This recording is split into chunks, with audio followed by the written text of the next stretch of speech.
So we pick up again today our series of sermons on the Psalms that refer to God as the rock. The many ways that that image helps us to come to understand our relationship with God. Today, we look at how God as the rock is our shelter. As the psalmist says in verse 5, God will be my shelter in the day of trouble. God will conceal me under the cover of the tent. God will set me high upon the rock. I'll ask you a question. Is there among us any more common enemy than fear? And is anything more devastating to our lives than fear? MacHugh talks about one of his all-time favorite Peanuts comic strips. Charlie Brown is sitting in the nurse's office, and as he waits, he observes in frame 1, so here I am about to see the school nurse. Then in frame 2, Charlie wonders, she'll probably take my temperature and look at my throat. In frame 3, he starts to worry. Maybe she'll take a blood sample. I hope she doesn't take a blood sample. Maybe she'll just weigh me. Then in frame 4, Charlie agonizes. If she mentions exploratory surgery, I'll scream. Are any of you like Charlie Brown? We take those fears and we just make them worse and worse and worse. We let them run away with us. My friends, we live in an anxious age. We've grown accustomed to borrowing trouble. It's part of our lives. More often than we live on the peace, we live on the edge of trouble and fear. We fear economic setback and loss. We fear the future. Then there's a sort of floating fear that's hard to name, hard to specify. It's almost in the air. It's vague, but it stirs within us an unsettled and uncertain feeling. We fear change, which is a distinctive characteristic of our daily lives. If anything is certain, it's change, right? We fear death. We fear abandonment. We fear losing a loved one, whether by death or by divorce. We fear being cut off from those we love. We fear being ostracized. We fear the loss of friends. We fear the loss of whatever social status we may have. Those hosts of fear encamp around us, as David says. Given that fact, the fact of fear, how can we be confident in the shelter of God's love and care in the midst of our trouble? It's important to notice that some of our fears, some of our troubles, are quite manageable if we can stop from building them up like Charlie Brown did. They devastate us because we fear them. There once was an old woman who said, I don't believe in ghosts, but I'm afraid of them. We're afraid of so many things which have no power to hurt us except through the fears that they inspire in us. The dread of illness can be more damaging than the illness itself. The fear of failure can be more hurtful than the failure itself. So take a look at your troubles and see how manageable they might be if you did not allow the fear of your troubles to debilitate you to the point where you can't deal with them, to overcome you to the point that you don't trust God. Some fears are like that. And then some of our troubles, some evils that have happened to us can be turned into positive meaning, a positive experience. Take note, our troubles and problems can become a blessing ultimately rather than a curse. They can provide power in our lives rather than making us powerless victims. As much as we hate trouble, as much as we complain about it, as much as we try to avoid it if we can, what we are most thankful for as we look back over our lives are precisely those things which at the time seemed hard to take, hostile, but by that very challenge and our overcoming that challenge saved us, gave us the gifts that we have today that we can share with others. I do not want to minimize in the least the tragedies and the tragic elements of our lives. And I don't want to glamorize the trouble and the heartache and the difficulty that we experience. And I do not want to disregard or make light of the heavy load that so many people carry, sometimes for a very, very long time. But still, recognize this fact. More often than not, our troubles and our problems and our burdens can ultimately bless us and bless others, rather than be a curse. For example, I couldn't think about the shelter of the rock without thinking about the many people who struggle to find any kind of shelter. There are about 500,000 homeless people in our country at any given time. I was rereading this week about a veteran who purchased an old summer camp property so that he could build a number of tiny homes on the property to offer a place for rehabilitation for homeless veterans. Homeless veterans represent about 10% of the homeless population in the United States. That's a lot of homeless veterans. This gentleman makes it available, this place available free of charge to veterans, thanks to the generosity of people who respond to his GoFundMe page. He's very creative in his way to help the veterans. People are homeless for so many reasons in our country. They need to be under the shelter of the rock.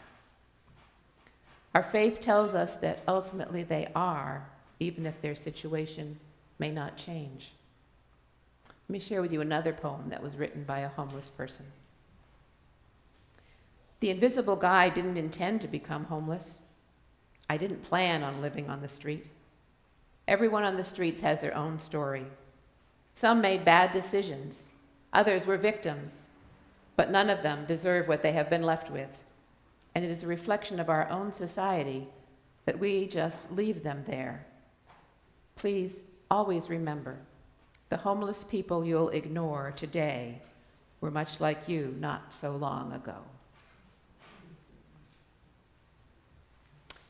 As I think about that, I want to share with you something that Leonard Sweet wrote. In the affluent 80s, the rich got richer at a rapacious rate. Now that is obviously Leonard Sweet, because I wouldn't use that word.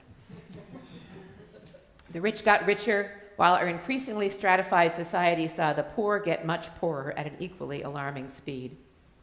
Slowly, we became aware that our economic system was producing a growing underclass that had nowhere to go, nowhere to live except the streets. Even the most career-obsessed, social climbing yuppie could not avoid the fact that they were having to walk around or step over sleeping bodies of outcast strangers on sidewalks, in buses and train stations, in parks and other public places. With the onset in the 90s of an economic recession, this situation only grew worse. Since then, it has continued to worsen. The social safety nets that used to catch people who had fallen on hard times have either been pulled away or are inadequately webbed to sustain the weight of the number of people experiencing this economic freefall. For those of us with houses and families, jobs and health insurance, automobiles and credit cards, it is hard to imagine what the experience of homelessness is like. In an effort to more fully understand the kind of life these people struggle to live, St. John's on the Lake pastor Lex D. Rivers of Miami Beach, Florida, took an eye-opening 3-day plunge into homelessness. He dressed in worn, ragged clothes and took absolutely no safety nets with him. No money, no credit cards, no security blankets of any kind. Lex's wife nervously and reluctantly dropped him off on the corner of a dank downtown South Beach street with only his promise to meet her there again in 3 days. Rivers' experience left him hungry, dirty, smelly, and shaken. In the same rags that he had worn on the street, he stood in his pulpit the following Sunday and truly preached to his people. His research for this sermon, a sermon entitled The Naked Truth, was not done in a library, but in a laboratory, the laboratory of homelessness. It was a sermon those who were there that Sunday will never forget. The experience opened Rivers' eyes. He confessed to one of the most crucial needs confronting the homeless of America today. Rivers told of how he found very quickly that he had not just put on the clothing of the homeless, but he had begun to put on a homeless spirit as well. What Rivers found himself craving more than a hamburger, more than a bath or a blanket or a bed, was the experience of being recognized and greeted as a worthwhile human being. Rivers described how, when encountering others on the sidewalks, a few people, all too few, felt moved to dig in their pockets for some change, yet that gesture was usually carried out hurriedly anxiously, almost furtively, and mostly grudgingly. Most others, when suddenly confronted with River's dirty, disheveled self, took the ostrich head in the sand approach, looking through him or over him or around him, or simply pretending not to see him at all. By refusing to make eye contact, it was as if one could consign the homeless to the realm of non-existence for the sake of one's own comfort and convenience. It was this psychological rejection of refusing to see, not the physical one of refusing to give, that cut Rivers to the heart. And he believes it's what cuts most homeless people most deeply.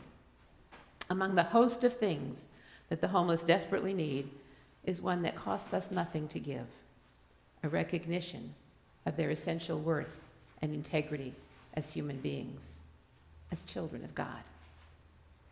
Rivers gratefully recalled that during his 3 days of homelessness, those who took care of him the most were those who broke through his sense of desperation and isolation. Several times, people clothed him, the homeless one, with their spirit, their hospitality, their hope, their affirmation. They took the time to really look at him, make eye contact, and flash a genuine smile or a nod of greeting before going on their way. Most of these people didn't give Rivers any money or food. Instead, they gave him a much-needed sense of dignity and worth by treating him as they would anyone else that they might meet along a busy street.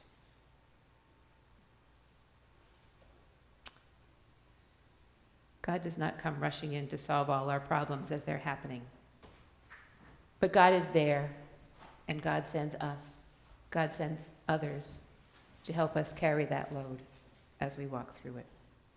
We may not understand the reasons that God allows something to happen, but we can be confident that God is our ultimate protection that goes way beyond the moment. And God calls human beings to be a part of that, sharing that work with God.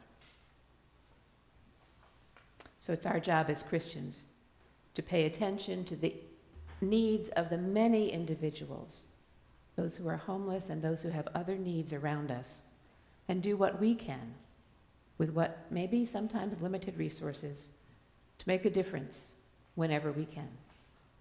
Sometimes those limited resources even include our ability to smile at another. Sometimes it's hard to do that in our own lives. We have challenges. We are dealing with our own fears. But remember that we too are under the shelter of the rock. And if we can share that hope and that joy with one other person, then we are sharing God.